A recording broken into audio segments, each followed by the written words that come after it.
Good morning students. आज हम एक और न्यू टॉपिक पर बात करेंगे जो कि स्टेट पॉलिटिक्स से रिगार्डिंग है। और आज हम इसको समझेंगे, उसके नेचर को समझेंगे ताकि हम समझ पाए कि स्टेट पॉलिटिक्स है क्या और उसके नेचर है क्या। क्वेश्चन हमारे लिए आता है, what do you mean by state politics and analyse the nature of state politics. तो ये हमारे पास क्वेश्चन है। अब हमें इसे समझना है और जो भी इसका आंसर है वो बताना है। ठीक है, तो क्वेश्चन के हिसाब से हमें स्टेट पॉलिटिक्स पता होनी चाहिए, पर स्टेट पॉलिटिक्स से भी पहले हमें कुछ और चीज़ें पता होनी चाहिए, जैसे कि पॉलिटिक्स है क्या। स्टेट में तो हम तब जाएंगे ना जब हमें मतलब पता होगा पॉलिटिक्स का। अगर पॉलिटिक्स का मतलब ही पता नहीं होगा तो हम स्टेट पॉलिटिक्स के बारे में जान के भी क्या करेंगे। तो सबसे पहले हम बात करते हैं पॉलिटिक्स के बारे में। पॉलिटिक्स क्या है? राजनीति वह प्रक्रिया है, देखो आप ध्यान से सुनना इस बात को, कि राजनीति वह प्रक्रिया है, प्रक्रिया यानी कि क्रिया यानी कि काम। राजनीति वह प्रक्रिया है जिसके माध्यम से समाज में सत्ता यानी कि पावर, संसाधनों यानी कि रिसोर्सेज और निर्णयों यानी कि डिसीजन का वितरण होता है। यानी कि राजनीति वह प्रक्रिया है जिसके माध्यम से समाज में सत्ता का, संसाधनों का और निर्णयों का वितरण होता है, उसे ही राजनीति कहते हैं। ठीक है, अब कुछ समझ आया? अब अगले कॉन्सेप्ट में चलते हैं कि स्टेट पॉलिटिक्स क्या होती है। हमने राजनीति तो समझ ली कि सत्ता का, संसाधनों का, निर्णयों का वितरण समाज में, वही है हमारी पॉलिटिक्स।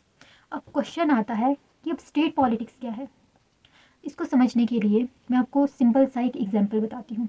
ठीक है, आप एक स्कूल में पढ़ते हो, वहाँ पे आपकी एक हेड गर्ल या हेड बॉय है जो कि आपके स्कूल की जो भी गतिविधि है उसको मैनेज करता है, अनुशासन बनाए रखता है, सिस्टम को सही तरीके से रखता है। तो वही होता है हेड बॉय या हेड गर्ल का काम। तो आपके स्कूल में एक एक हेड बॉय और हेड गर्ल है। ठीक है, तो क्या ये इनफ है उस स्कूल में जो है व्यवस्था बनाए रखने के लिए? नहीं, वो इनफ नहीं है। क्योंकि अगर आप स्कूल की बात करो तो ठीक है, पर आपकी अलग अलग क्लासेस होती है। क्लासेस में सब बच्चों की अपनी अलग अलग प्रॉब्लम होती है, अलग अलग ज़रूरत होती है, और वो ज़रूरत उसी क्लास के बच्चे समझ सकते हैं। ठीक है, तो उस ज़रूरतों को पूरा करने के लिए, उस प्रॉब्लम को हल करने के लिए आपकी क्लास में मॉनिटर बनाए होते हैं। ठीक है, तो जब हमारे पास हेड बॉय हेड गर्ल है तो मॉनिटर की क्या ज़रूरत है, क्योंकि अगर मॉनिटर नहीं होंगे तो क्लास मैनेज नहीं हो पाएगी, वो अपनी समस्या का समाधान नहीं कर पाएगी और अपनी ज़रूरतों को पूरा नहीं कर पाएगी। इसीलिए ज़रूरी है एक मॉनिटर होने की।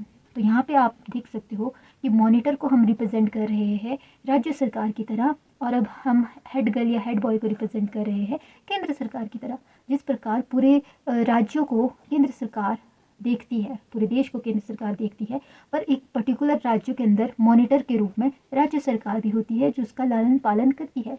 तो दोनों ही ज़रूरी है। खैर, अब हम बात करते हैं राज्य सरकार होती क्या है और इसके बारे में।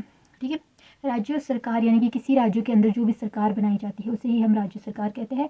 और अगर हम राज्य राजनीति के बारे में बात करें तो किसी राज्य के अंदर होने वाली राजनीति को ही राज्य राजनीति कहते हैं। अब राजनीति में क्या आता है? राजनीति में आता है सत्ता, चुनाव, मुख्यमंत्री, इनकी नीतियाँ, जो भी गतिविधियाँ होती हैं राज्यों के अंदर, उसको ही राज्य राजनीति कहते हैं। राजनीति से रिगार्डिंग कोई भी गतिविधि अगर किसी भी राज्य के अंदर हो रही है, चाहे वो चुनाव हो, चाहे वो मुख्यमंत्री की सत्ता से रिगार्डिंग कोई चीज़ हो, चाहे वो कोई नीति हो, चाहे वो गतिविधि हो, किसी भी राज्य के अंदर हो रही है तो उसे ही राज्य राजनीति कहा जाता है। इसकी हम एक सिंपल सी डेफिनेशन कह सकते हैं कि किसी राज्य के भीतर सरकार, चुनाव, नीतियों और सत्ता से संबंधित गतिविधियों को ही राज्य राजनीति कहा जाता है। एग्जाम्पल, अगर किसी, जैसे हिमाचल प्रदेश है, हिमाचल प्रदेश में चुनाव होते हैं, मुख्यमंत्री चुना जाता है, सरकार बनती है, जो हमारे बहुत सारी नीतियाँ होती है, पॉलिसीज़ बनती है, ये सब मिलकर ही हिमाचल की राज्य राजनीति कहलाती है, हिमाचल की स्टेट पॉलिटिक्स कहलाती है। तो राज्य राजनीति क्या होती है? किसी राज्य के अंदर होने वाली राजनीति। राजनीति में क्या आता है? ये सब चीज़ें आती है, चुनाव आता है, सत्ता आता है, नीतियाँ आती है, ये सब चीज़ें आती है। ठीक है, आई होप कि आप समझ पाए होंगे। और अब हम चलते हैं अपने नेक्स्ट कॉन्सेप्ट में, जो कि है इसके नेचर के बारे में बताइए। देखो, राज्य राजनीति का जो नेचर होता है वो थोड़ा सा अलग होता है, केंद्र की राजनीति से थोड़ा सा डिफरेंट होता है। वो कैसे, अब हम समझते हैं। पहला इसका नेचर आता है, इसकी प्रकृति आती है क्षेत्रवाद।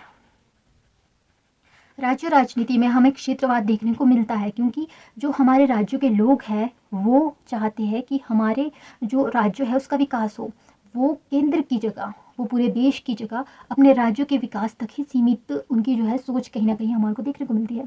उदाहरण ले लेते हैं, हिमाचल प्रदेश के लोग क्या चाहेंगे? हिमाचल प्रदेश के लोग चाहेंगे सरकार से कि सरकार ज़्यादा से ज़्यादा पैसा दे राज्य सरकार को, केंद्र सरकार ज़्यादा से ज़्यादा पैसा राज्य सरकार को दे, ताकि जो राज्य सरकार है वो अच्छे अच्छे नियम और कानून लागू करे और यहाँ पे जो भी हमारे इंफ्रास्ट्रक्चर है, सड़क है, जो भी प्रॉब्लम है उसको सॉर्ट आउट करे और बढ़िया सा हिमाचल प्रदेश बन जाए। तो यहाँ के जो लोग हैं, यहाँ के जो राजनीति जो है हमारी, वो है क्षेत्रवादी, वो क्षेत्रवाद पर आधारित होती है। कहीं ना कहीं राज्यों की जो राजनीति होती है वो अपने ही क्षेत्र तक लिमिटेड होती है। वहाँ के लोगों की सोच भी इतनी ही होती है कि हमें अपने क्षेत्र का विकास करना है, अपने क्षेत्र को आगे बढ़ाना है। केंद्र में क्या हो रहा है लोगों को उससे कोई मतलब नहीं है, और दूसरे राज्यों के साथ क्या हो रहा है उससे भी लोगों को कोई मतलब नहीं है। लोगों को किससे मतलब है? लोगों को मतलब है सिर्फ अपने ही क्षेत्र की चीज़ों से, अपने ही क्षेत्र से उसको मतलब है, उसको लेना देना है। तो इसको ही हम क्षेत्रवाद कहते हैं, अपने ही क्षेत्र तक सीमित होता है। सेकंड पॉइंट आता है हमारा स्थानीय समस्याओं का प्रभाव। देखो, जो हमारा राज्य राजनीति है वहाँ पर स्थानीय समस्याएं बहुत ज़्यादा महत्वपूर्ण होती है। किसी भी नेता को अगर जीतना है तो उसे स्थानीय समस्याओं का समाधान करना होता है। देखो, जो यहाँ के लोग होते हैं ना, फॉर एग्जाम्पल मैं आपको बताती हूँ। देखो क्या होता है कि मोदी जी विदेश में किसी भी देश का दौरा कर रहे हैं, हमारी विदेश नीति अच्छी कर रहे हैं, दूसरे देशों के साथ अच्छे संबंध स्थापित कर रहे हैं। ये नहीं देखेगी यहाँ की जनता। यहाँ की जनता देखेगी कि जो भी पार्टी है उसका जो नेता है वो हमसे क्या क्या वादा कर रहा है। क्या वो हमारी समस्या को सुलझाने की कोई बात कर रहा है? क्या वो ये बात कर रहा है कि यहाँ पे सड़क बनेगी, यहाँ पे ये अस्पताल बनेंगे, यहाँ पे स्कूल बनेंगे, यहाँ पे ये चीज़ें होगी?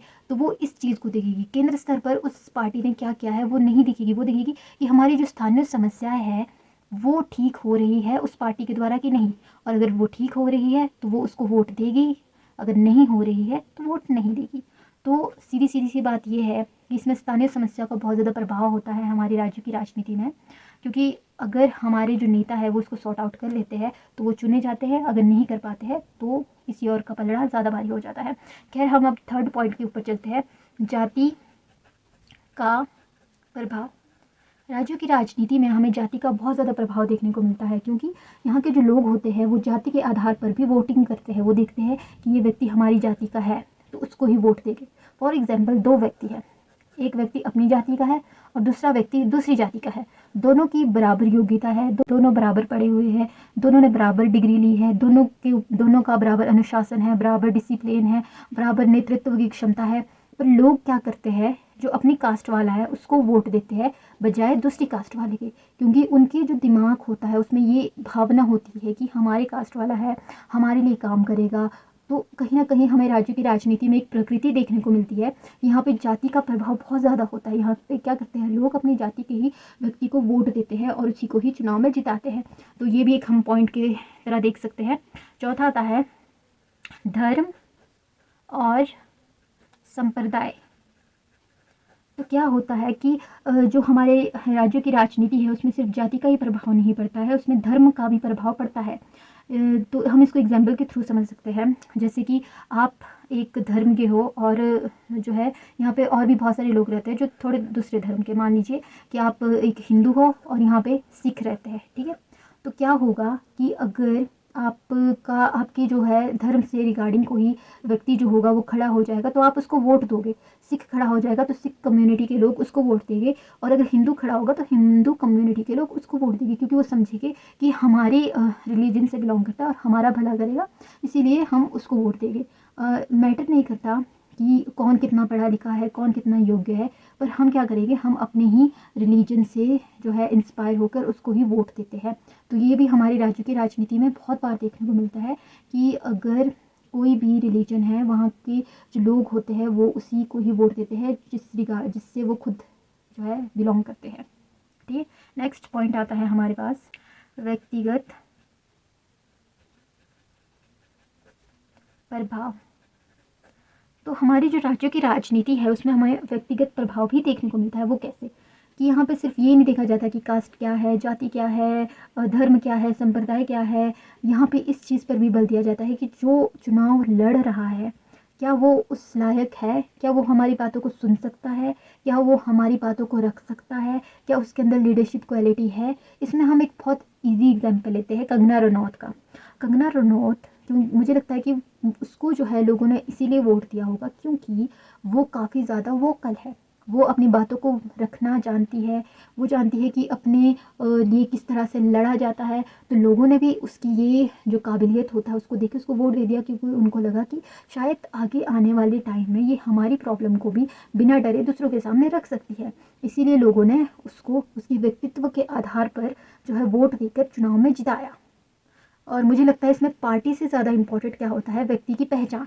अगर उनको लगता है कि ये व्यक्ति ज़्यादा लायक है और इसके अंदर ये क्वालिटी है, तो वो क्या करेगी कि वो पार्टी नहीं देखेगी कि वो कांग्रेस का है, बीजेपी का है, वो ये देखेगी कि ये व्यक्ति अच्छा बोल सकता है, अच्छा कर सकता है, तो उसको वोट दे देते हैं। तो हमें राज्य की राजनीति में ऐसी चीज़ें भी देखने को मिलती है कि लोग व्यक्तिगत प्रभाव के आधार पर भी वोट देते हैं। खैर, अब हम 6 पॉइंट की बात करते हैं।